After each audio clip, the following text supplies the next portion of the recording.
দর্শক প্রত্যেককে স্বাগত আমন্ত্রণ জানাচ্ছি বাংলা ভিশনের নিয়মিত আয়োজন এন মোহাম্মদ পাবলিক পার্লামেন্ট অনুষ্ঠানে। সঙ্গে আছি আমি জিয়াউল হক সবুজ। আলোচনার জন্য বরাবরের মতো আজও সঙ্গে আছেন চারজন বিশেষজ্ঞ আলোচক। আমার ডান পাশে রয়েছেন নীলুফার চৌধুরী মণি, সাবেক এমপি ও সহ সম্পাদক বিএনপি, এবং সর্বডানে রয়েছেন অধ্যাপক ডক্টর জাহাঙ্গীর আলম, কৃষি অর্থনীতিবিদ, এবং আমার বাম পাশে রয়েছেন জনাব রাজিকুজ্জামান রতন, সহ সাধারণ সম্পাদক বাসদ, এবং সর্ববামে রয়েছেন জনাব KSM মোস্তাফিজুর রহমান, কৃষিবিদ ও সভাপতি Bangladesh agro chemical manufacturers association BAMA. আপনাদের প্রত্যেককে আলোচনায় স্বাগত জানাচ্ছি। দর্শক, আপনারা জানেন বিশ্বজুড়ে চরম এক অস্থিরতা বিরাজ করছে। আমরা দেখেছি পাকিস্তান এবং আফগানিস্তান যুদ্ধের খুব কাছাকাছি সময়ে ইরান ইসরায়েল যুদ্ধ নতুন করে উত্তাপ ছড়াচ্ছে, যার আগুন ছড়িয়ে পড়েছে মধ্যপ্রাচ্যেও। এই যুদ্ধ কি আসলে অনিবার্য ছিল? এই যুদ্ধের প্রভাব কি বাংলাদেশেও পড়তে পারে? এসব বিষয় নিয়ে আমরা আলোচনা করব। আলোচনার আজকের বিষয় ইরান ইসরায়েল যুদ্ধ কেন উত্তপ্ত মধ্যপ্রাচ্য। আমরা আলোচনা শুরু করতে চাই রাজিকুজ্জামান রতন আপনাকে দিয়ে। যে ইরান এবং যুক্তরাষ্ট্রের মধ্যে আমরা দেখছিলাম মাঝখানে তৃতীয় দফা আলোচনা চলছিল, যে এই আলোচনার মধ্যেই ইরান এবং ইসরায়েল, বিশেষ করে মার্কিন যুক্তরাষ্ট্র জড়িয়ে যে যুদ্ধ, এই যুদ্ধটা হঠাৎ বাঁধলো কেন? এটা কি আসলে অনিবার্য ছিল? এই যুদ্ধটা অনিবার্য ছিল। যুদ্ধ ছাড়া সাম্রাজ্যবাদ টেকে না। সাম্রাজ্যবাদের জন্য যুদ্ধ লাগবে। যেমন মশার তার প্রজননের জন্য রক্ত লাগে, সব মশা কিন্তু রক্ত খায় না। মশা ওই মানে সাধারণত আমাদের গাছের রস খেয়েই বাঁচে, কিন্তু যখন তার ডিমটা পেটে হয়, ডিমের পুষ্টির জন্য তার রক্ত দরকার হয়, সে কারণে স্ত্রী মশারাই রক্ত বেশি খায়। সেরকম যদি পুঁজিবাদ সাম্রাজ্যবাদ টিকে থাকতে হয়, তার যদি বিস্তার লাভ করতে হয়, তার যুদ্ধ লাগবেই। যুদ্ধ না হলে সে অস্ত্র বিক্রি করতে পারবে না, যুদ্ধের মাধ্যমে সে ভূ রাজনৈতিক কর্তৃত্ব তৈরি করবে, যুদ্ধের মাধ্যমে সে প্রাকৃতিক সম্পদ, দুর্বল দেশগুলোর প্রাকৃতিক সম্পদ কবজা করবে, এবং তার যে মাসল ফ্লেক্সিং, তার যে শক্তি, এইটার দাপটের কাছে অন্যদেরকে নত হয়ে থাকতে বাধ্য করবে। ফলে war is inevitable in this বলবো যে সিচুয়েশন, বা বলবো ইন দিস পলিটিক্যাল ইরা। এই ক্ষেত্রে যুদ্ধ করা ছাড়া আমেরিকার আসলে উপায়ই নাই। এর মধ্যে $31 ট্রিলিয়ন ঋণ, পৃথিবীর সবচেয়ে বড় সামরিক শক্তির দেশ, পৃথিবীর সবচেয়ে ঋণগ্রস্ত দেশ। এখন ঋণের টাকাটা শোধ দিতে হবে, শোধ দেবে কোত্থেকে? এই জন্য ভেনিজুয়েলাকে ধরো। ভেনিজুয়েলা হচ্ছে পৃথিবীর বৃহত্তম তেলের ভাণ্ডার, ভেনিজুয়েলা হচ্ছে পৃথিবীর দ্বিতীয় বৃহত্তম সোনার ভাণ্ডারের দেশ। ভেনিজুয়েলাতে এমন একটা খনিজ পদার্থ আছে যেটা আমরা এখন মোবাইলের যে চিপস ব্যবহার করি সেটার কাজে লাগে, সেটার পরিমাণ প্রায় $100 বিলিয়ন উপরে তার সম্পদ আছে। ফলে এই ভেনিজুয়েলাকে দীর্ঘদিন ধরে সে প্রথমত অবরুদ্ধ করে রেখেছে, দুর্বল করে রেখেছে, তারপর মাদুরোকে ধরে নিয়ে গিয়ে বিচার করছে। ইরান কেন টার্গেট? এই যে ভেনিজুয়েলার পরে ট্রাম্প বললেন তারা $2 বিলিয়ন তেল পেয়ে তারা এখন একটু স্বস্তিতে আছে। এখন খেয়াল করুন, পৃথিবীর দ্বিতীয় বৃহত্তম তেলের ভাণ্ডারটা কোথায়? সৌদি আরব। তার পাশে আছে কি? তেলের ভাণ্ডার কুয়েত। এর পাশে তেলের ভাণ্ডার ছিল ইরাক, এবং এ পাশে পৃথিবীর চতুর্থ বৃহত্তম গ্যাসের ভাণ্ডার হচ্ছে লিবিয়া। এই যে তেলের ভাণ্ডারগুলো, সে তুলনায় ইরানে কিন্তু তেল কম, কিন্তু আবার ইরানের যে হরমুজ প্রণালী, এইটা গোটা বিশ্বের তেল অর্থনীতিকে নিয়ন্ত্রণ করে। হরমুজ প্রণালী দিয়ে যে পরিমাণ জাহাজে প্রতিদিন 2 কোটি ব্যারেল তেল এই হরমুজ প্রণালী দিয়ে যাওয়া আসা করে, এবং এর 84% আসছে আমাদের এশিয়ান অঞ্চলে। এবং সেক্ষেত্রে আমরা যদি বলি, এখন গোটা দুনিয়ার ইকোনমিক ইঞ্জিনের এখন প্রায় সেকেন্ড কি ফার্স্ট হওয়ার জন্য কম্পিটিশন করছে চীন নির্ভরশীল এটার উপরে। এখন হরমুজ প্রণালীর উপর ইরানের যে কন্ট্রোলটা আছে, 1971 সালে ইরান আরব আমিরাত থেকে 2টা দ্বীপ নিয়েছিল দখল করে, ওই দ্বীপ 2টা ফেরত দেয়নি। এইখানে সে স্ট্র্যাটেজিক এমন কিছু মানে আর্মামেন্ট তার আছে যে এটা দিয়ে 21 কিলোমিটার প্রশস্ত হরমুজ প্রণালীটাকে সে নিয়ন্ত্রণ করতে পারে। ফলে ইরানের যুদ্ধ করতে হবে না, কিচ্ছু করতে হবে না, শুধু হরমুজ প্রণালী নিয়ন্ত্রণ করলে পৃথিবীর অর্থনীতিকে অনেকখানি সে পর্যদস্ত করে ফেলতে পারবে। ফলে যখন বিশ্ব অর্থনীতিটা আবার মানে ওয়ান ইউনিপোলার ওয়ার্ল্ড থেকে এখন বাইপোলার ট্রাইপোলার হয়ে যাচ্ছে, একদিকে চীন রাশিয়ার একটা সমঝোতা, এদিকে ভারত এই অঞ্চলের একটা বড় অর্থনৈতিক শক্তি, আবার ওইদিকে আমেরিকা নিয়ন্ত্রণ করতে চায় গোটা দুনিয়ার উপরে তেল সম্পদ নিয়ে। ইসরায়েল হচ্ছে তার সেই অঞ্চলের লাঠিয়াল, ইসরায়েলকে দিয়ে মধ্যপ্রাচ্যকে উত্তপ্ত করে রাখে। এখন সে মনে করছে মধ্যপ্রাচ্যের দেশগুলোর মধ্যে ইরান হচ্ছে পারমাণবিক শক্তির অধিকারী, ইরান চ্যালেঞ্জ করতে পারে ইসরায়েলকে, এবং ইরানকে কেন্দ্র করে আবার হয়তো অ্যান্টি ইসরায়েলি মানে শক্তিগুলো সমবেত হতে পারে। সে কারণে ইরানকে দুর্বল করে দেওয়া মানে হচ্ছে মধ্যপ্রাচ্যের তেলের উপর তার নিরঙ্কুশ কর্তৃত্ব প্রতিষ্ঠা করা। ইরানকে দুর্বল করতে পারা মানে হরমুজ প্রণালীর উপর নিয়ন্ত্রণ প্রতিষ্ঠা করা। গোটা পৃথিবীর অর্থনীতিটুকু বলে আমি শেষ করি, গোটা পৃথিবীর এই যে সামুদ্রিক যোগাযোগের ক্ষেত্রে দুইটা খুবই গুরুত্বপূর্ণ, একটা হচ্ছে পানামা খাল আর একটা হচ্ছে হরমুজ প্রণালী। পানামা খালটার নিয়ন্ত্রণ নেওয়ার জন্য সে একসময় নরিয়াগাকে ধরে নিয়ে গিয়েছিল আমেরিকাতে। ওই পানামা এখন তার নিয়ন্ত্রণে আছে। এখন হরমুজটাকে তার নিয়ন্ত্রণে আনতে পারলে তাহলে সে মনে করবে শুধু সে মানে প্রাকৃতিক সম্পদের উপর নিয়ন্ত্রণ প্রতিষ্ঠা করছে তা না, সে শুধুমাত্র সামরিক শক্তি প্রয়োগ করছে তা না, স্ট্র্যাটেজিক পয়েন্টগুলোকে সে নিয়ন্ত্রণ করতে পারছে। এবং সেই দিক থেকে সে মনে করে তার যে ভঙ্গুর অর্থনীতি, আভ্যন্তরীণ দিক থেকে আমেরিকা যে পর্যুদস্ত হয়ে উঠেছে সেই পর্যুদস্ত দশাটা কাটাতে পারবে। এবং এই ক্ষেত্রে ইরানকে টার্গেট করে এখানে পাশে পেয়েছে, আবার এখানে শিয়া সুন্নি বিরোধটাকেও সামনে নিয়ে এসেছে। এখানে সৌদি আরব, কুয়েত, কাতার এদেরকে আবার বলেছে এরকম, যেটা আবার শিয়া সুন্নি বিরোধটাকেও নিয়ে এসছে। মানে যত ধরনের কনফ্লিক্ট আছে আমাদের মানব জাতির মধ্যে, সব কনফ্লিক্টগুলোকে বাড়িয়ে তুলে শেষ কনফ্লিক্ট হচ্ছে ওয়ার, যুদ্ধ। এবং এই যুদ্ধ হচ্ছে তেলের যুদ্ধ, তেলের জন্য রক্তপাত। এবং সেটারই একটা নতুন নিদর্শন আবার দেখলাম এই ইরানের উপর হামলার। নীলুফা চৌধুরী মনি, এই যে কনফ্লিক্ট মানে যুদ্ধ বাঁধিয়ে রাখা, আমরা দেখলাম 1 বছর আগেও কিন্তু একই ধরনের হামলা হয়েছিল, আবার নতুন করে ইসরায়েল যুক্তরাষ্ট্র হামলা। এই যে ইরানে হামলায় আজকে এখন পর্যন্ত প্রায় 100 খানেক শিক্ষার্থীর বালিকা বিদ্যালয়ে প্রাণহানি ঘটেছে। আসলে এই বর্বরতার শেষটা কোথায়? এটা কি শুধুই এই যে হরমুজ প্রণালী সেটার কর্তৃত্ব নেওয়ার জন্য, নাকি আসলে এই যে প্রাকৃতিক সম্পদ, তেল, সব কিছুর কর্তৃত্ব নিতে চাই মার্কিন যুক্তরাষ্ট্র? ধন্যবাদ আপনাকে। যারা শুনছেন আমার শুভেচ্ছা, আমার সহ আলোচক বৃন্দদের শুভেচ্ছা। দেখেন, রতন ভাই যে কথাগুলো বললেন এগুলো সব ভৌগোলিক কথা, যেগুলো বললেন এগুলো সবই বাস্তব কথা। এটার মেন যে জিনিসটা এই মোড়লপনা, আমি আত্মসাৎ করা, সেটা হোক আগে তো একটা রাষ্ট্র আরেকটা রাষ্ট্র দখল করত, সেই হালাগু খান, চেঙ্গিস খানদের সময়, অথবা আপনার আলেকজান্ডার দ্য গ্রেট তাদের সময়। এখন আর কেউ কারো রাষ্ট্র দখল করে বদার নিতে চায় না, এতগুলা মানুষের দায়িত্ব নিতে চায় না। রাষ্ট্রের যা কিছু আছে, যে মানে রসকস যা কিছু আছে সব ছুবড়ে নিয়ে তাকে যা ইচ্ছা তাই করো।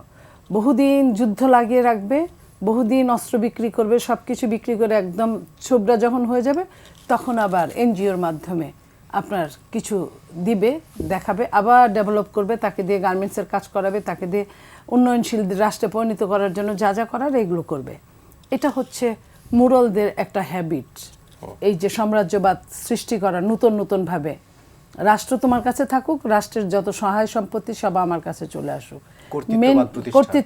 কর্তৃত্ববাদ শুধু আমার রাষ্ট্রে কিছু না থাকলে শুধু কর্তৃত্ববাদে তাদের পেট ভরবে না, কিছু থাকতে হবে। সেটা আপনার জনশক্তি হোক আর প্রাকৃতিক শক্তি হোক, যেটাই হোক, এই জায়গাটা থাকতে হবে। নইলে আপনি দেখেন এই যুদ্ধটা বাঁধানোর আগে খেয়াল করেন, আফগানিস্তান ইরান খুব কাছে, আফগানিস্তান ইরানকে সাহায্য করার মতো মানসিকতা আছে। পাকিস্তান দিয়ে আগে আফগানিস্তানকে ধরিয়েছে, যাতে আফগানিস্তান নড়াচড়া না করতে পারে, নিজেকেই নিজে সারভাইভ করার জন্য সে ব্যস্ত হয়ে যাবে।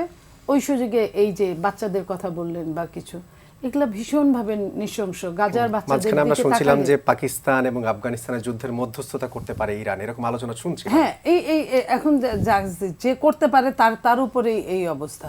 এবং এই যুদ্ধটা যে অবশ্যম্ভাবী এবং অনিবার্য, এটা যেটা রতন ভাই বললেন এটাই সত্যি। এটা আমরা অনেক দিন যাবৎ শুনছি, যে কোনো দিন লাগবে, যে কোনো দিন লাগবে।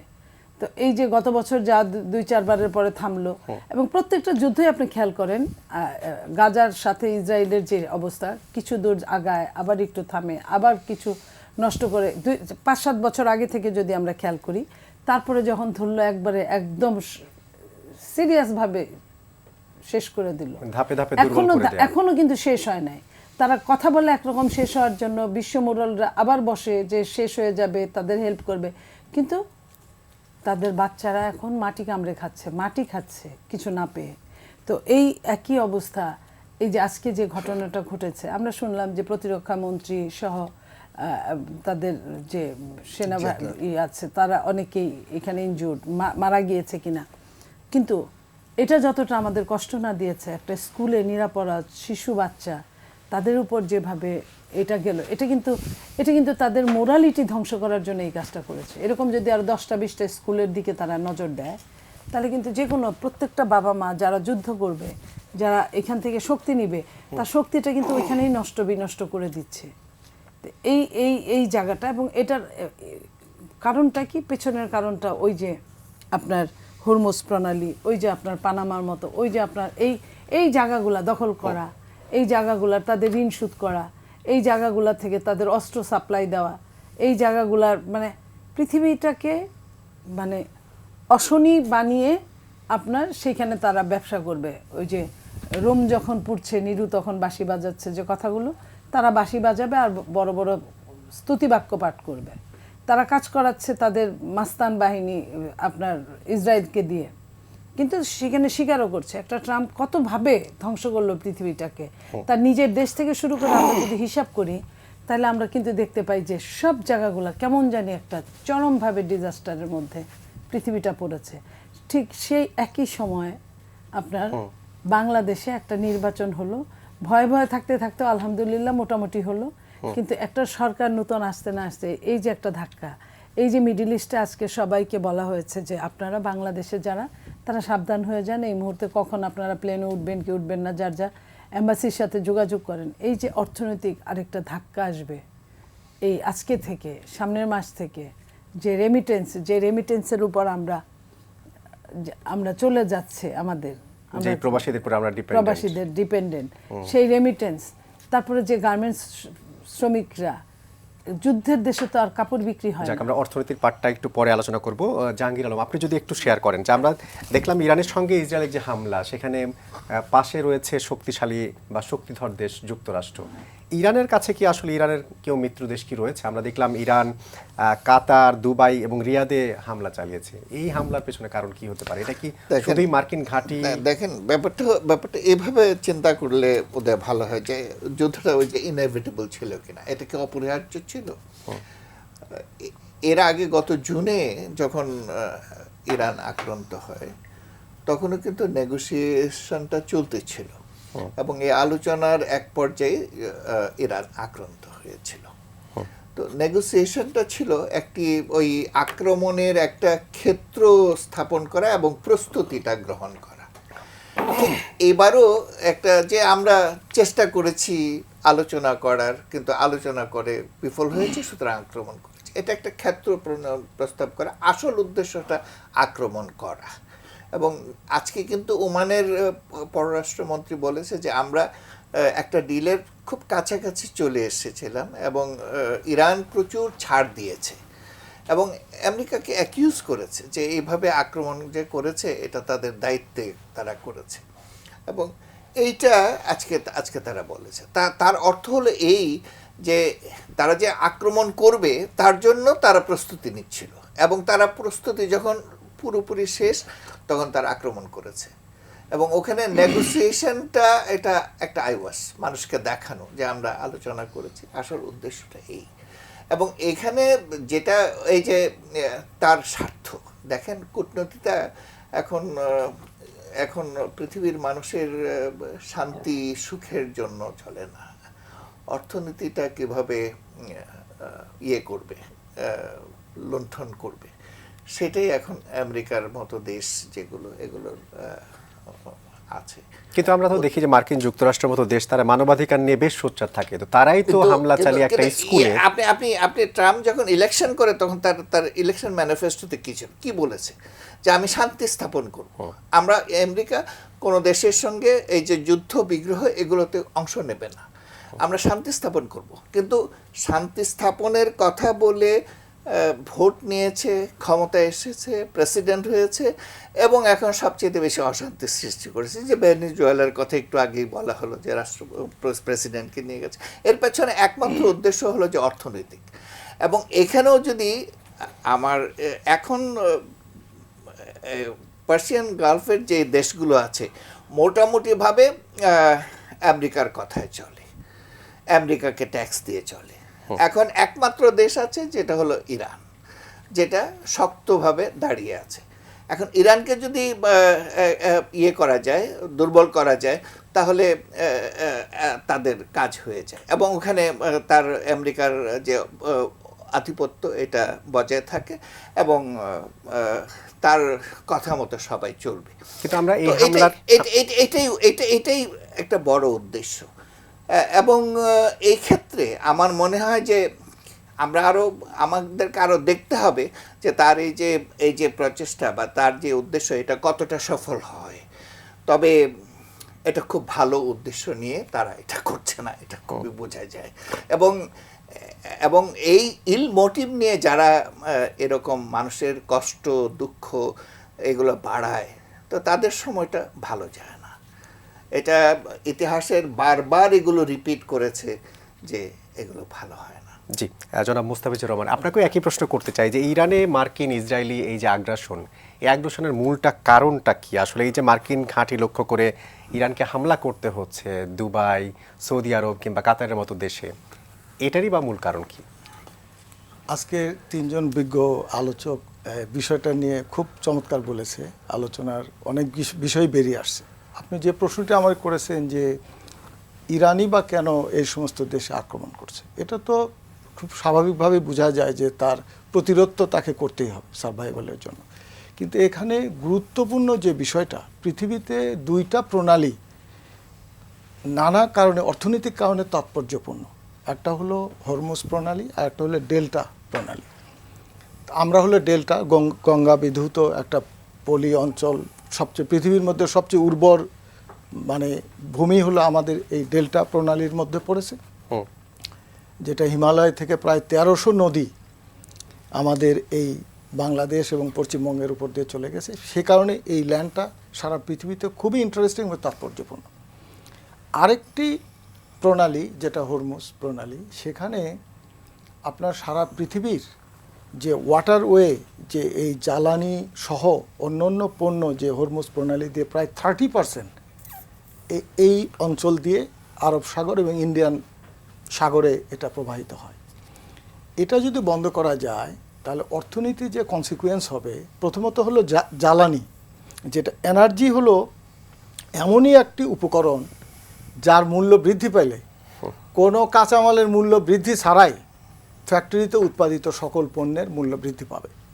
অর্থাৎ ইনফ্লেশনে এটা একটা জ্বালানি, মানে একটা ফুয়েল হিসেবে কাজ করে ইনফ্লেশন। আমরা রাশিয়া ইউক্রেন যুদ্ধের সময় দেখেছি হয়েছে, কিন্তু নির্ভর করছে এই যুদ্ধটা কতদিন চলবে। ধরেন গত 25 সালেরও কিন্তু জুনে এই যুদ্ধটা হয়েছিল ইসরায়েল আর, এটা প্রায় 12 দিন টিকেছে। এখন 12 দিনে কিন্তু জ্বালানির মূল্য এটা প্রায় $90 পার ব্যারেলে হয়ে গেছে, যেটা আপনার এটা 70-এর নিচে থাকার কথা। একসময় আপনি দেখেছেন এটা $42 চলে আসছিল।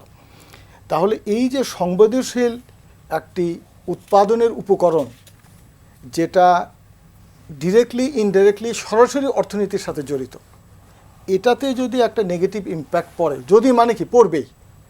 এবং এটা কিন্তু আপনার ইরানে যখন ইসলামী বিপ্লব হয় এটা 79 সালে, তখনও কিন্তু আপনার একই কারণে, এই অঞ্চল বন্ধ থাকার কারণে এখন পর্যন্ত যে এই জ্বালানির যে মূল্য বৃদ্ধি পেয়েছে সেটা ছিল কিন্তু হাইয়েস্ট। এটা যদি বাড়ে তাহলে হবে কি, আপনি যদি গ্লোবাল ইকোনমির পার্সপেক্টিভে চিন্তা করেন, ধরেন চায়নার পণ্যের মূল্য যদি বৃদ্ধি পায় তাহলে এটার প্রতিযোগিতা হারিয়ে ফেলবে চায়না। এবং তখন যদি এমন পর্যায়ে যায়, এটা যদি দীর্ঘমেয়াদী হয়, তাহলে দেখা যাবে যে আমেরিকা থেকে পণ্য আনা চায়নার চেয়ে লাভজনক হবে, কাছাকাছি হবে। এবং সেটা হলো এর সুদূর প্রসারী একটি অর্থনৈতিক প্রেক্ষাপট। এবং আমাদের মতো দেশে আমরা যেহেতু একটা অনেক বড় স্বপ্ন নিয়ে আমাদের দেশে যে অর্থনীতি সাজানোর জন্য যে মাননীয় প্রধানমন্ত্রী যে কর্মসূচি নিয়েছে, সেখানে কিন্তু শুরুতেই একটা বাধা হবে। এবং আমাদের যেহেতু আমরা গরিব মানুষ আর গরিব দেশের কিন্তু একই রকমের অবস্থা। আমরা এই পার্টটায় পরে যাবো। আমি একটু জানতে চাই, সাদা চোখেও অনেকেই বলে থাকেন যে মুসলিম কান্ট্রি যেহেতু মুসলিম কান্ট্রির পাশে থাকবে, কিন্তু আমরা দেখছি কাতার, সৌদি আরব, দুবাই, এই মুসলিম কান্ট্রিগুলোতেই মার্কিন ঘাঁটি, যেটা হয়তো ইরানকে নানাভাবে তাদেরকে বাধাগ্রস্ত করার ক্ষেত্রে হুমকি হিসেবে কাজ করছে। খুবই একটি চমৎকার প্রশ্ন করেছেন, যে এটা দর্শক শ্রোতা অনেকেই জানে, তবু আমি একটু বলি। এখানে দেখুন, মিডল ইস্টের কিন্তু অনেক দেশই কিন্তু হলো রাজতন্ত্র, কিন্তু আমাদের দেশে গণতন্ত্রের জন্য কিন্তু মার্কিন যুক্তরাষ্ট্র কিন্তু তারা উঠে পড়ে লাগে। তাদের রাজতন্ত্র থাকার অন্যতম প্রধান কারণ হলো তাদের পেট্রোলিয়াম প্রোডাক্টগুলো তাদের ইউএস ডলারে বিক্রি করতে হবে। যেদিনই এটা এই যে এমবিএস, এই যে বর্তমানে যে মোহাম্মদ বিন সালমান, উনি কিন্তু উদ্যোগ নেয়, একবার কাতারে যায়, এখানে যায়, তার একটা অন্তর্নিহিত ভাবনা হলো এখান থেকে বেরিয়ে আসা যায় কিভাবে। যে মুহূর্তে তারা এই এগ্রিমেন্টের বাইরে চলে আসবে তখনই ওখানে রাজতন্ত্রটাকে গণতন্ত্রে চলে যাবে, আন্দোলন হয়ে যাবে, যেটা আজকে ইরানে যে আন্দোলন হচ্ছে। এই যে জিওপলিটিক্যাল এবং অন্তর্নিহিত যে অর্থনীতিকে ঘিরেই কিন্তু রাজনীতি, আপনার কোনো অর্থনীতি বলে কিছু নাই। রাজনৈতিক নেতারা একটা রাষ্ট্রের যেভাবে যেটাকে অগ্রাধিকার দেবে অর্থনীতি ওই দিকে যাবে। এখানে মিডল ইস্টে বিশেষ করে সৌদি আরব যে দীর্ঘ সময় যে রাজতন্ত্রের যে করেছে, তাদের তো ধরুন প্রাকৃতিক সম্পদ আছে, ফলে ওখানে কিন্তু গরিব মানুষের নাই।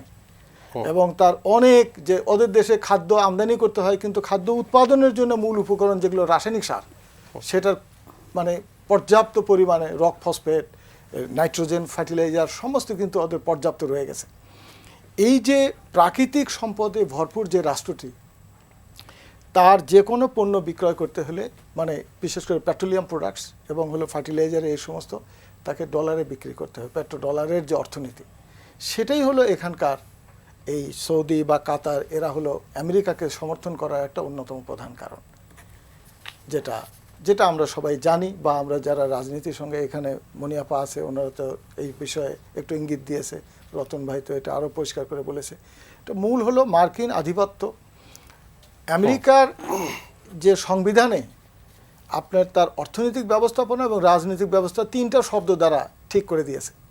অর্থনৈতিক ব্যবস্থা হলো পুঁজিবাদ এবং মুক্তবাজার অর্থনীতি, আর রাজনৈতিক ব্যবস্থাপনা হলো গণতন্ত্র। জি, তো এই পুঁজিবাদকে টিকে রাখতে গেলে, আপনার পুঁজিকে শক্তিশালী করতে গেলে, আপনি যেমন ধরেন যুদ্ধ লাগলে পদাতিক বাহিনী আর কতদূর কাজ করে, সেখানে তো বিমান বাহিনী প্রয়োজন হবে বম্বিং করার জন্য। পুঁজিবাদের হলো একটা টিকে রাখার হলো এই যে যুদ্ধ তার অর্থনীতিকে চাঙ্গা করে। জি, রতন ভাই আপনার কাছে এই বিষয়ে যদি একটু জানতে চাইবো যে এই যে দামটা বেড়ে যেতে পারে, আমরা জ্বালানির কথা বলছি, যদি হরমুজ প্রণালী শেষ পর্যন্ত তেহরান এটার বিরোধিতা করেই, যদি ইরান কোনোভাবে এটা বন্ধ করে দেয় শেষ পর্যন্ত, তাহলে তো আমরা তো একটা জ্বালানির, আমরাও তো একজন ভোক্তা, সেই হিসেবে এই জ্বালানির দামে কী রকম প্রভাব পড়তে পারে? প্রথমত সরাসরি যে প্রভাবটা পড়বে সেটা হলো যে ইরান পৃথিবীর মোট জ্বালানি মানে তেলের 3% সে উৎপাদন এবং করে মানে সরবরাহ করে। 1% জ্বালানি সরবরাহ যদি মানে কোনো কারণে ব্যাহত হয়, তাহলে বলা হচ্ছে যে তেলের দাম ব্যারেল প্রতি প্রায় $3 থেকে $7 পর্যন্ত ওঠানামা করতে পারে। এটা হলো একটা বিষয়। 2 নম্বর হচ্ছে যে ইরানের প্রত্যক্ষ তেল উৎপাদনটা তো বন্ধ হয়ে যাবে। দ্বিতীয়ত হরমুজ প্রণালীর যে দৈনিক যে 2 কোটি ব্যারেল তেল যেটা আসে, যাওয়া আসা করে বাণিজ্যবাহী জাহাজগুলো, যদি হরমুজ প্রণালী 10 দিনের জন্য এটা ঝুঁকিপূর্ণ হয়, তাহলে এটাকে পরিবহন করতে হবে সৌদি আরবের ওইদিকে আর একটা পাইপলাইন দিয়ে। সেখানে তারা সর্বোচ্চ দিনে 80 লাখ ব্যারেল পর্যন্ত তারা নিয়ে যেতে পারবে। তার মানে প্রতিদিন 1,20,00,000 ব্যারেল তেলের কিন্তু একটা ঘাটতি পড়ে যাবে।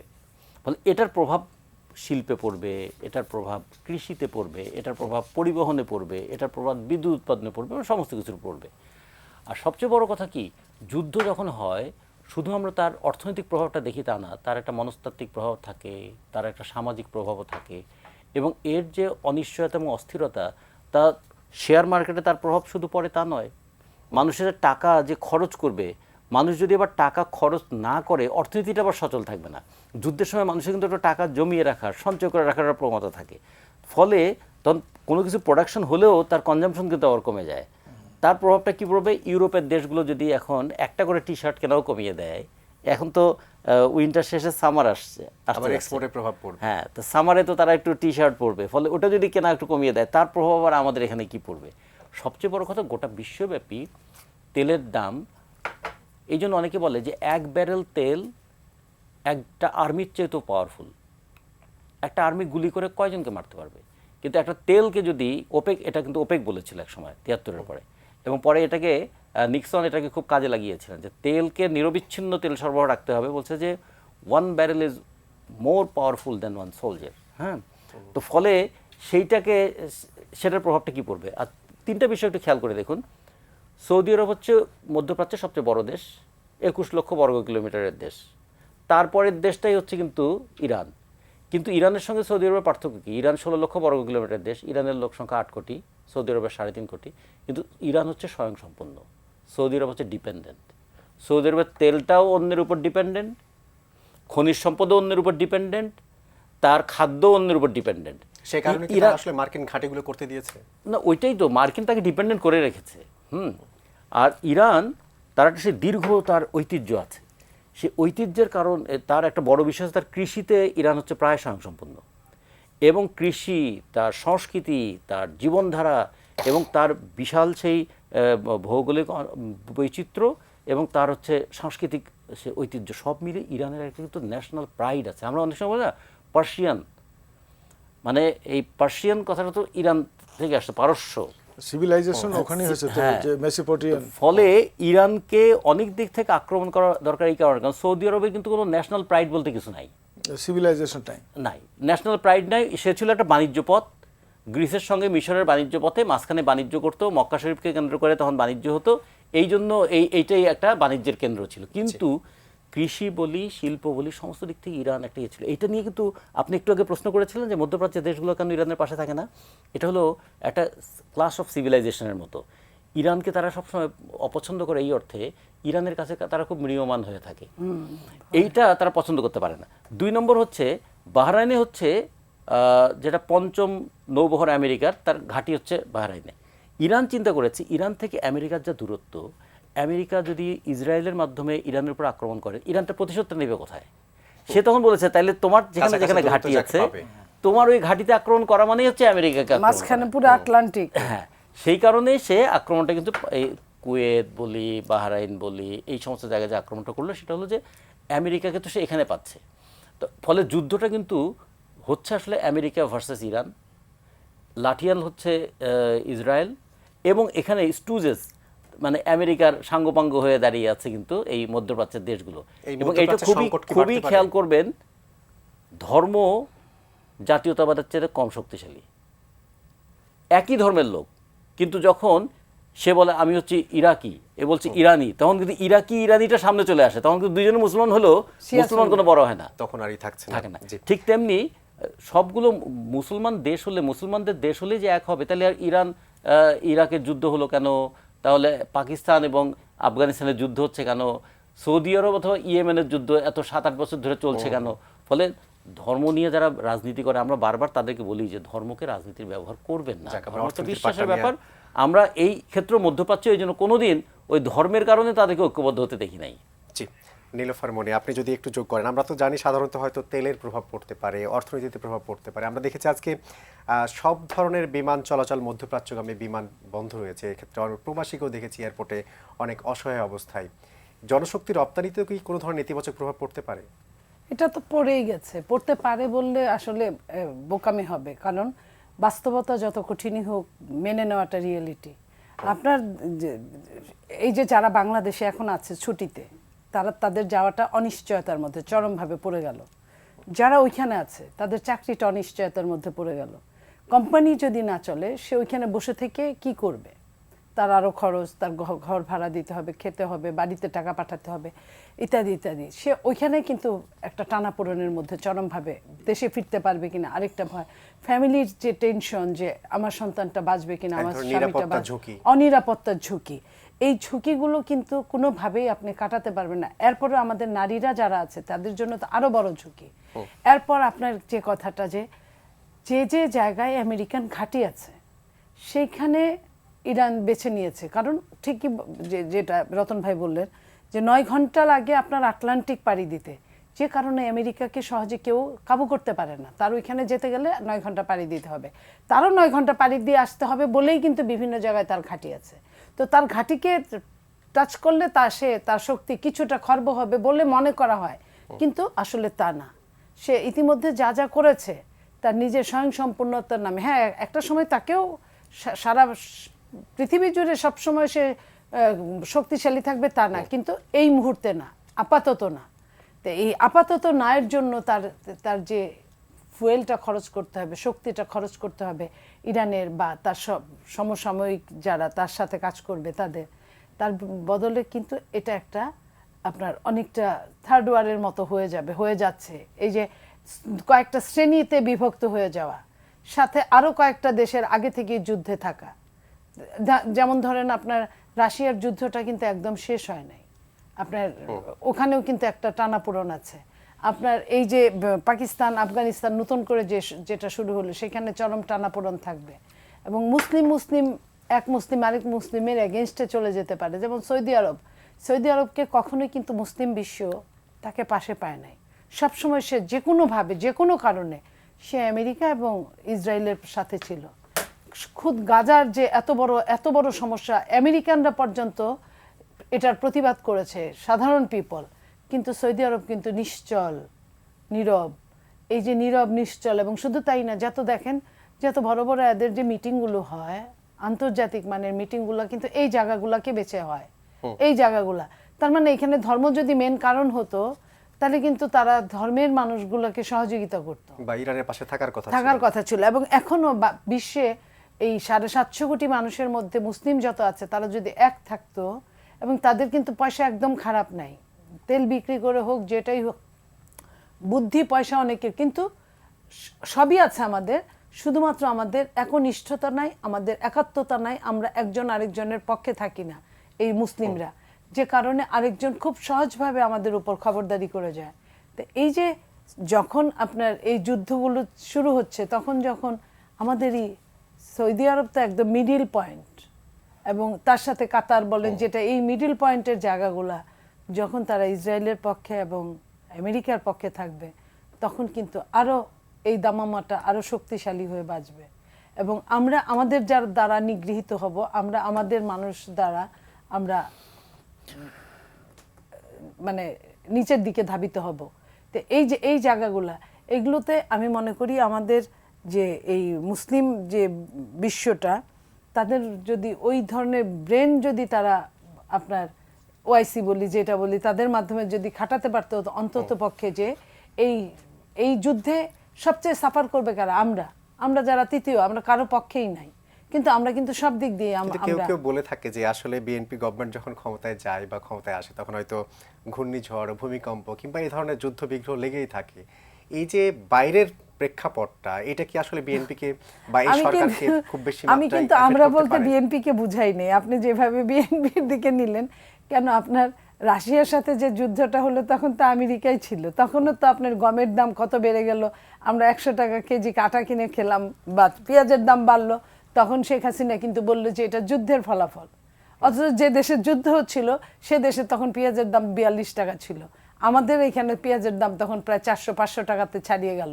তো এই জিনিসগুলো, এটা বললে কারো বলার কিছু নাই, ডিজাস্টার থাকবেই, কিন্তু বিএনপি আসছে বলেই তা না, এটা তো অনেক দিন যাবে বাদবে হচ্ছিল, বলা হচ্ছিল, চলছিল, কিছু বাদছিল।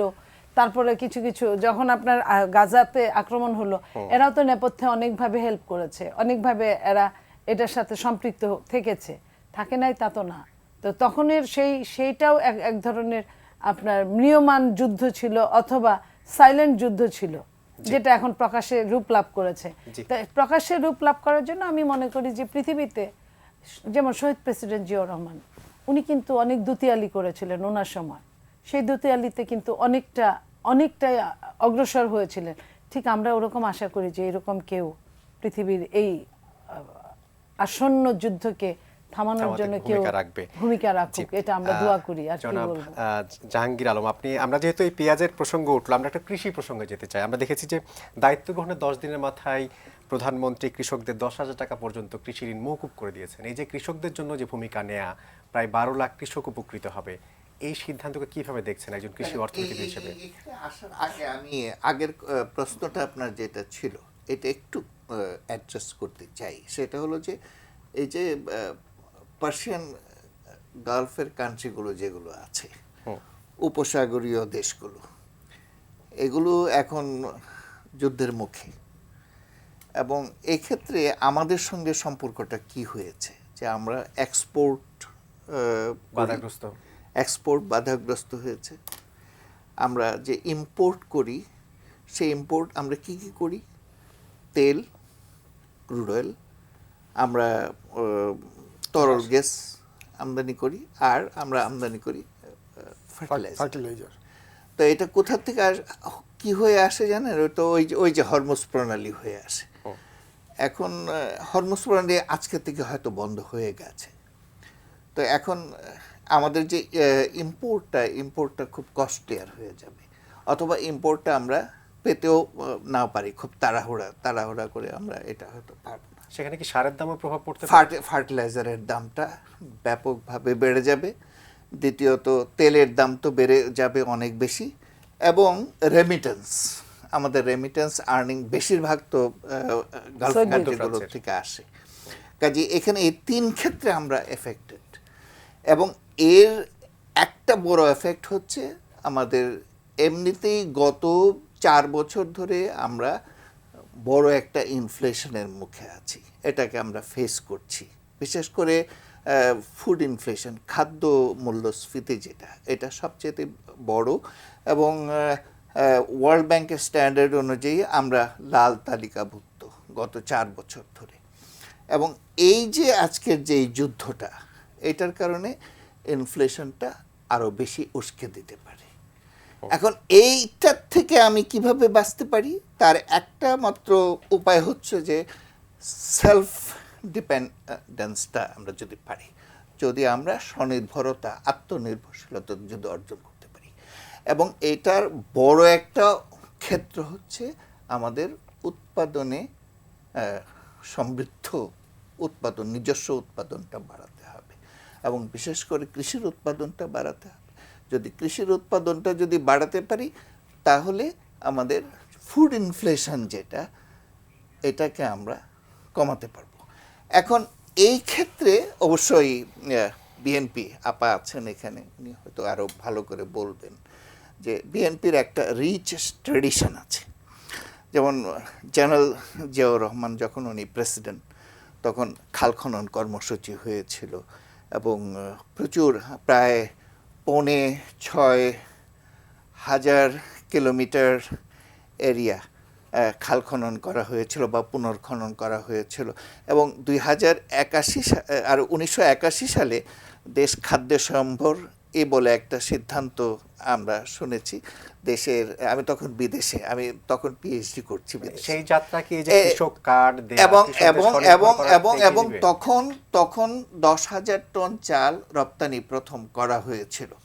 এবং যখন বেগম জিয়া যখন প্রধানমন্ত্রী, তখনও কিন্তু ব্যাপকভাবে কৃষিতে বিনিয়োগ বাড়ানো হয়েছিল, এবং ওনার সব শেষ বছরে 1200 কোটি টাকা কৃষি ভর্তুকি দেওয়া হয়েছিল, যেটা প্রায় 2.25% মোট বাজেট নিয়ে একটু আসতে চাই। এখন এই ক্ষেত্রে আজকে এই অবস্থায় এই যে খাল খনন কর্মসূচি, আপনি যে বললেন খাল খনন কর্মসূচি, এবং আপনি বললেন যে কৃষক কার্ডটা কি?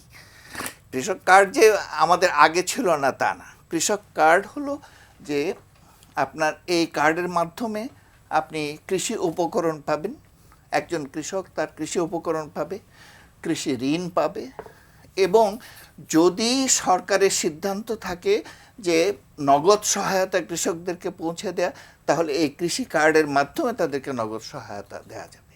এখন যদি এই কৃষক ঋণ নিয়ে যদি ঋণ ফেরত না দেয়, তাহলে কৃষি কার্ড বন্ধ করে দেওয়া যাবে। এটা একটা ভালো সুযোগ, যেটা বিএনপি এখন কর্মসূচি নিয়েছে। এটা অনেক একটা ভালো সুযোগ, এবং এর সঙ্গে সঙ্গে আরও কয়েকটা ঘোষণা এসছে, যেমন আপনার ফ্যামিলি কার্ডের কথা বলা হয়েছে, এবং খাল খনন কর্মসূচির কথা তো বললাম যে এই বছর প্রায় 20,000 কিলোমিটার খাল খনন কর্মসূচি বিএনপির নেওয়া হয়েছে, যেটা বলা হয়েছে ফ্যামিলি কার্ড।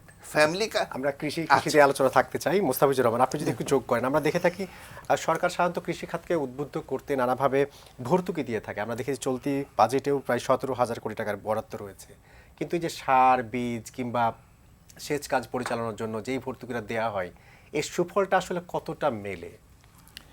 আপনি আবার একটা খুব ভালো প্রশ্ন করেছেন। দেখুন, আমাদের কৃষক আমাদের সমাজের দরিদ্র মানুষ হলো কৃষক।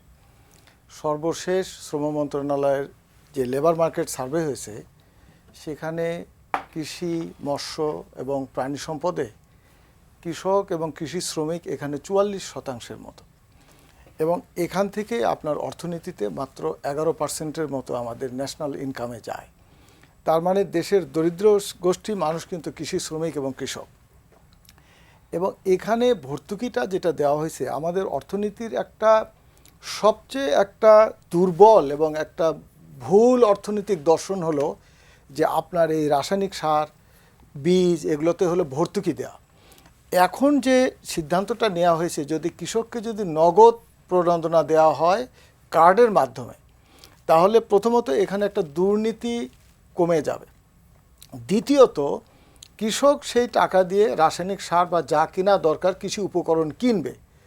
আর আমি যখন এখানে রাসায়নিক সারে ভর্তুকি দেব, যেটা আমরা দিচ্ছি এই যে যুগের পর যুগ, ফলে আমাদের এখানে এই রাসায়নিক সার গবেষণা এবং বিনিয়োগটা হারাম হয়ে গেছে। মানে ব্যবসায়ীদের জন্য যদি হালাল হারাম দুইটা করেন, তাহলে হারাম হলো রাসায়নিক সারে বিনিয়োগ করা এবং গবেষণাতে ব্যয় করা। আচ্ছা, এই জায়গায় আমার একটা বিষয় জানার, যে আমরা তো সার দীর্ঘদিন থেকে আমদানি করে আসছি, আমরা কেন দেশে এই সার উৎপাদনের ক্ষেত্রে উদ্যোগ নিতে পারলাম না? এটা হলো আমাদের দেশের অর্থনীতির সবচেয়ে ভুল একটা দর্শন, এবং যেটা সরকার যুগের পর যুগ সরকার আসছে। এবং দেখুন, আমি প্রথমেই যেটা বলেছি যে ডেল্টা প্রণালী হওয়ার কারণে পৃথিবীর মধ্যে সবচেয়ে উর্বর ভূমি হলো বাংলাদেশের জমি এবং পশ্চিমবঙ্গের কিছু অংশ।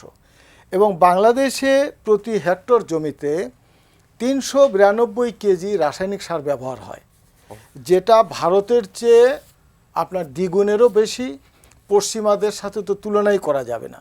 যখনই আপনি ভর্তুকি দেবেন তখন একটা সুবিধাবাদী গ্রুপ, একটা ভিসিআর সার্কেল এখানে তৈরি হবে। সেটা সরকারি লোকের সহযোগিতায় ব্যবসায়ী এখানে একটা নেক্সাস গড়ে উঠবে, যে এই সিন্ডিকেশনের মাধ্যমে আমাদের দেশে রাসায়নিক সারের শিল্পে কেউ কখনো বিনিয়োগ করতে আসে নাই। কারণ সরকারের সাথে লাভ লসের হিসাব করার জন্য কেউ আসবে না। তাহলে মডেলটা কী হওয়া উচিত ছিল? রাসায়নিক সারে যিনি উৎপাদন করবে তার উৎপাদন খরচের ওপর মুনাফা ধরে তিনি যে দামে বিক্রয় করবে। কৃষককে আমি সম্পূর্ণ বিনামূল্যে দিতে পারি, যেটা এখন যে এই কৃষক কার্ডের যে কনসেপ্ট করা হয়েছে, এটা যদি সঠিকভাবে যদি করা যায়, তাহলে একদিকে আমাদের একটি রাসায়নিক সার বেসরকারি খাতে তৈরি হবে এবং এখানে গবেষণা হবে, ধীরে ধীরে এখানে একটা শিল্প তৈরি হবে, যার মধ্য দিয়ে কর্মসুযোগ সৃষ্টি হবে এবং আমরা স্বয়ংসম্পূর্ণ হব। কৃষককে আমরা যা ভর্তুকি ভারতেও দেয়, বাংলাদেশেও দেয়, পৃথিবীর অনেক দেশে দেয়, অস্ট্রেলিয়ায় দেয়, কিন্তু আমরা যে পদ্ধতিতে দিচ্ছি এটা ব্যুরোক্রেটসরা তাদের ভাবা উচিত ছিল যে এটা আমাদের দেশের উৎপাদনমুখী একটা অর্থনৈতিক ব্যবস্থা এবং বিনিয়োগকে নিরুৎসাহিত করতেছে। এটা অনতিবিলম্বে আপনার এই রাসায়নিক সারের ভর্তুকি যেভাবে দেওয়া হচ্ছে এই মডেলটাকে চেঞ্জ করা দরকার, না হলে এই সিন্ডিকেট আমাদের দেশটাকে শেষ করে দিচ্ছে। আপনারা তো অনেক সময় কেমিক্যাল আমদানি করে থাকেন, কিংবা হয়তো সার উৎপাদন করতে হলে সেই ক্ষেত্রে কেমিক্যালের প্রয়োজন পড়বে, কিন্তু ইম্পোর্ট করতে গেলে ইম্পোর্ট ডিউটি বা আদার্স যে ডিউটি, সেই ডিউটির স্ট্রাকচারটা কেমন? স্ট্রাকচারটা দেখুন, আপনি আরও একটু গভীরে চলে গেছেন। সেটা হলো যে আমাদের দেশ উৎপাদনমুখী এবং রপ্তানিমুখী যদি অর্থনৈতিক ব্যবস্থায় নিয়ে যেতে চায়, তাহলে কর নীতি সংস্কার করতে হবে। আমাদের দেশে যে শিল্প কলকারখানা হয় নাই, আমরা যে ধরুন $100 বিলিয়ন আমরা আমদানি করি, আর আমরা 55-56 বিলিয়ন ডলার রপ্তানি করি, আর আমাদের শ্রমিক ভাইয়েরা যারা আপনার এই বিদেশে কাজ করে এরা প্রায় $30 বিলিয়ন দেয়, তারপরেও আমাদের আমদানি ব্যয় মিটাতে আমাদের প্রায় 15% বৈদেশিক মুদ্রার ঘাটতি থাকে, যেটা ওয়ার্ল্ড ব্যাংক IMF থেকে আমরা নিয়ে আমরা এর উপর ডিপেন্ডেন্ট হয়ে গেছি। এবং আমাদের বাজেটে কখনোই NBR-এর আহরিত রাজস্ব দিয়ে আমাদের বাজেটের উন্নয়ন ব্যয় কখনো যেতে পারে না, সেটা আমাদের লোন করতে হয়। আবার আপনার আমদানি ব্যয়ে আমাদের ডলার লোন করতে হয়। ফলে দেখুন, একটা বাজেটের একটা অনেক বড় অংশ এখন আমাদেরকে বৈদেশিক মুদ্রার যে ইন্টারেস্ট আসতেছে সেটা কিন্তু ব্যয় করতে হচ্ছে। এইভাবে দেশটা ধীরে ধীরে তলিয়ে যাচ্ছে, একটা অকার্যকর রাষ্ট্রের দিকে যাচ্ছে। এখান থেকে বেরিয়ে আসতে গেলে আপনার কর নীতি সংস্কার করতে হবে, উৎপাদনমুখী এবং রপ্তানিমুখী অর্থনৈতিক ব্যবস্থা করার জন্য এটাকে ঢেলে সাজাতে হবে। আমরা কিন্তু অলরেডি একটা গভীর খাদের মধ্যে পড়ে গেছে। 54 বছরে কৃষক দরিদ্র, কৃষককে আপনি বছরে হাজার হাজার কোটি টাকা ভর্তুকি দিচ্ছেন, কৃষকের দারিদ্র্য বিমোচন হচ্ছে না। তার উৎপাদন খরচ, এত ভর্তুকি দেওয়ার পরেও তার উৎপাদন খরচ দিয়ে তার লাভ হচ্ছে না কেন? আমাদের কৃষিভিত্তিক শিল্প কলকারখানা কোথায়? অর্থনীতির মূল জায়গায় হলো আপনার কৃষি, শিল্প এবং হলে সেবা খাত। আপনি সেবা খাত, তিনটির একটা আপনার সম্মিলন ইন্ডাস্ট্রি এবং কৃষিকে স্বয়ংসম্পূর্ণ না করেই সেবা খাতে ভরে গেছে। গ্রাম থেকে স্বাধীনতার পরে প্রায় 66% মানুষ মাইগ্রেশন করে শহরে চলে আসছে চাকরির জন্য। শহরে তারা কি চাকরি করতেছে? দারোয়ান, ছোটোখাটো দোকানপাট। আর এই যে রিক্সাতে যে 15 লক্ষ রিক্সার যে ব্যাটারি লাগাই দিলেন, সেই ব্যাটারিটাও আমদানি করে আনতে হয়। এর জীবনের স্বপ্ন তো এখানে হয়ে গেছে। জি, আমরা কৃষিতে ম্যানহোল থাকতে চাই। বাজারে রাস্তার 7,000 টাকা দামের 8,000 টাকার ম্যানহোল সে চুরি করে নিয়ে যেয়ে 200 টাকা বিক্রি করছে। এই যে অর্থনৈতিক নাজুক অবস্থা, এখান থেকে বেরিয়ে আসতে গেলে আপনার বিনিয়োগটাকে এমনভাবে আকর্ষণীয় করে দিতে হবে যেখানে কৃষি হবে অগ্রাধিকার খাত এবং উৎপাদন এবং রপ্তানিকে আমাদের ঢেলে সাজাতে হবে। এনবিআরকে সবার আগে এনবিআর এর কর নীতি সংস্কার করতে হবে। জি, আপনি জনাব- কাঁচামালে ডিউটি রেখেছেন 58% আর আপনি ফিনিশ প্রোডাক্টে রাখছেন হলো 5%। এই যে অব্যবস্থাপনা, এটা কে সংস্কার করবে বলেন জি, দেখি? জনাব রতন, আপনি যদি একটু আমাদেরকে সমৃদ্ধ করেন। আমরা দেখছি যে সার, বীজ কিংবা সেচ কাজের ক্ষেত্রে অনেক ক্ষেত্রেই সরকার সরাসরি ভর্তুকি দিয়ে থাকে, যেটা কৃষকরা হয়তো অনেক ক্ষেত্রে সুবিধাটা পেয়ে থাকে। কিন্তু সরকার তো এখন নতুন করে কৃষক কার্ড দিতে যাচ্ছে। তাহলে কি আগের ভর্তুকিগুলো রেখে নতুন করে কৃষকদের যে কার্ড দেয়া, সেটা কি দুটার সমন্বয়টা কিভাবে করা যেতে পারে? ধন্যবাদ। তার আগে আমি একটা বিষয় একটু মনে হয় একটু আলোচনা হয়ে নেওয়া দরকার। কখনো কখনো গর্ব থাকা ভালো, কিন্তু মিথ্যা গর্ব থাকা ভালো নয়। যেমন আমরা বলি পৃথিবীতে সবচেয়ে উর্বর মাটি বাংলাদেশ, এই কথাটা কিন্তু একটা মিথ্যা। কারণ আমাদের হচ্ছে পলিবাহিত দেশ। এখানে পাথরের ঘর্ষণে পলি তৈরি হয়েছে। এখানে প্রাথমিকভাবে 1 বছর 2 বছর পর্যন্ত সে মানে খাদ্যটা সাপ্লাই দিতে পারবে।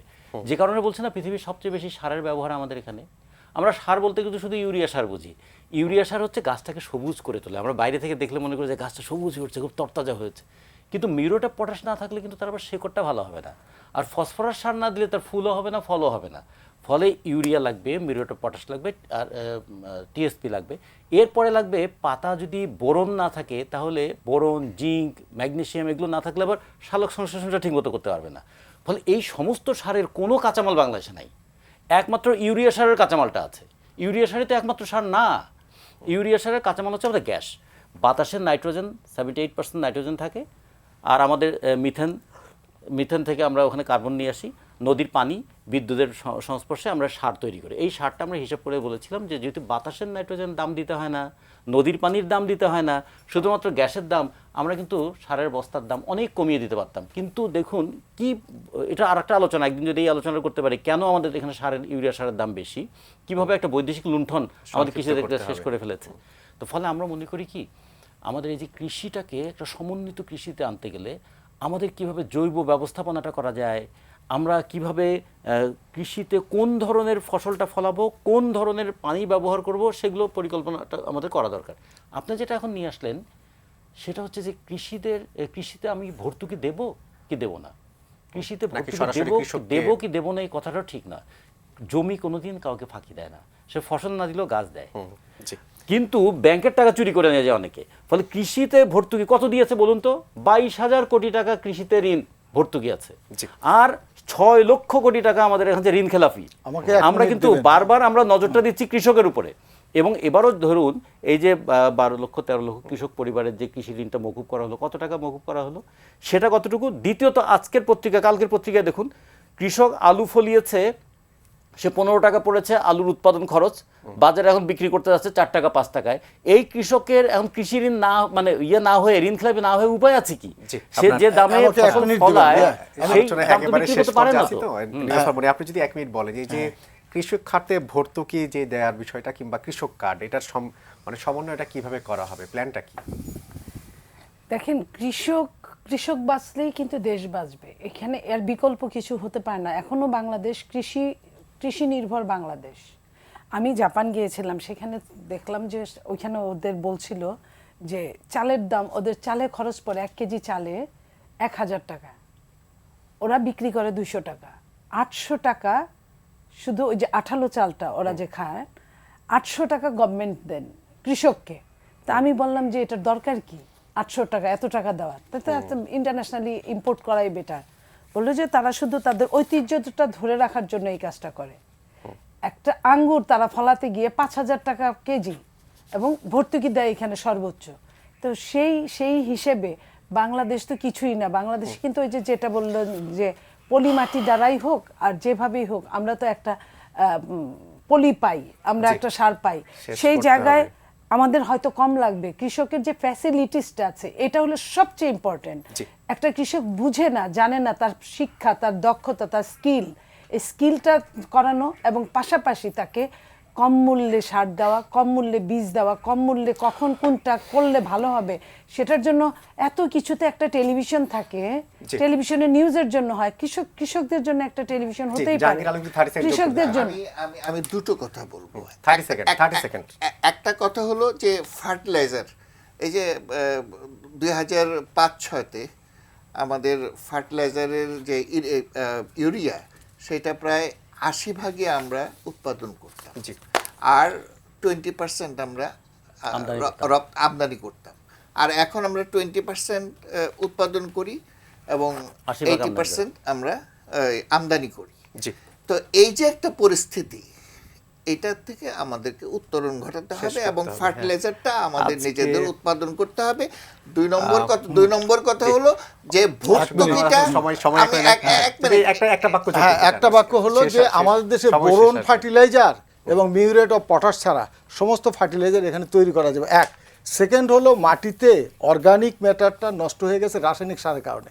পৃথিবীর মধ্যে এটাই সবচেয়ে উর্বর ভূমি, জি। যেখানে আজকে এখানে রাসায়নিক শেষ ফার্টিলাইজার করতে ব্যবহারে হচ্ছে। এর উর্বরতাটা নষ্ট জি, করে দিচ্ছে। অসংখ্য ধন্যবাদ KSM মোস্তাফিজুর রহমান, অসংখ্য ধন্যবাদ রাজিকুজ্জামান রতন, ধন্যবাদ ডক্টর জাহাঙ্গীর আলম, ধন্যবাদ নীলুফার চৌধুরী মনি আজকে সময় দেওয়ার জন্য। দর্শক, এই ছিল আজকের এন মোহাম্মদ পাবলিক পার্লামেন্ট অনুষ্ঠান। এতক্ষণ যারা সঙ্গে ছিলেন সবাইকে ধন্যবাদ। ভালো থাকবেন সবাই, শুভরাত্রি।